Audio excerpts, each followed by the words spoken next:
Fashion icon na si Heart Evangelista dinumog ng maraming tao sa pagbukas ng 3D billboard sa BGC.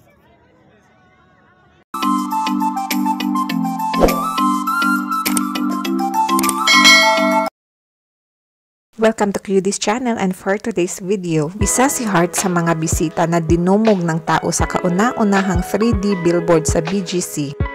Ang aktres at fashion icon na si Heart Evangelista ay ang brand ambassador ng Zalora PH at ini-endorso niya ito sa pinakamalaking sale na magaganap, ang Zalora 11/11 sale.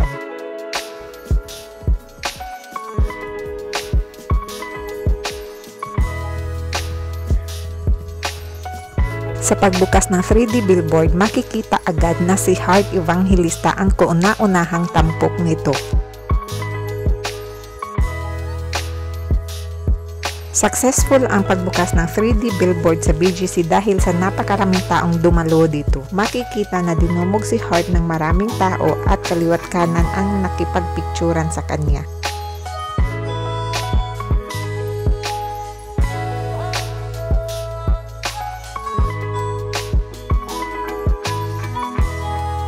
At kahit paalis na si Heart ay dinumog pa rin ito ng mga tao.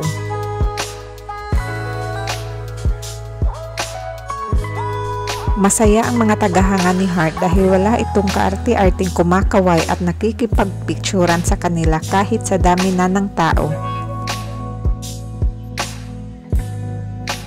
Pinost niya ito sa kanyang social media account and kinapsyonan niya, "So ready to shop and party at the hashtag Zalora 11/11 sale. Join us for an epic media and influencer gathering. Watch as we unveil our groundbreaking bleach detailed 3D billboard and enjoy pop-up stores from Adidas and Puma. Score unbeatable deals, top brands, and a whole lot of fun. Don't miss out. Let's party together." Marami naman ang natuwa sa post ni Heart dahil maraming tao ang dumalo at pinagkaguluhan ito. Komento naman ng isa sa tagahanga ni Heart, "Sa tagal ko nakatira sa BGC, sa dami ng artista ko na nakita dyan, never ko pa nakita na ganyan. Pinagkaguluhan kagaya kay Heart. Maraming artista dyan na makakasalubong mo pero deadmang mga tao." At isa pang komento, "I've seen so many celebs in BGC and trust me, people don't go crazy like this crowd which Heart has. Queen Heart on High Street." Umabot naman ng 1.4 views ang video na shinare niya sa kanyang Instagram. Maraming fans ni Heart ang natuwa dahil sa pinakita nitong walang kaarte-arte. Mas dumami ang humahanga kay Heart dahil wala itong tinatanggihan sa kahit sino nagpapapicture sa kanya. Thank you for watching, and don't forget to subscribe, like, and click the notification bell para sa susunod pang mga videos.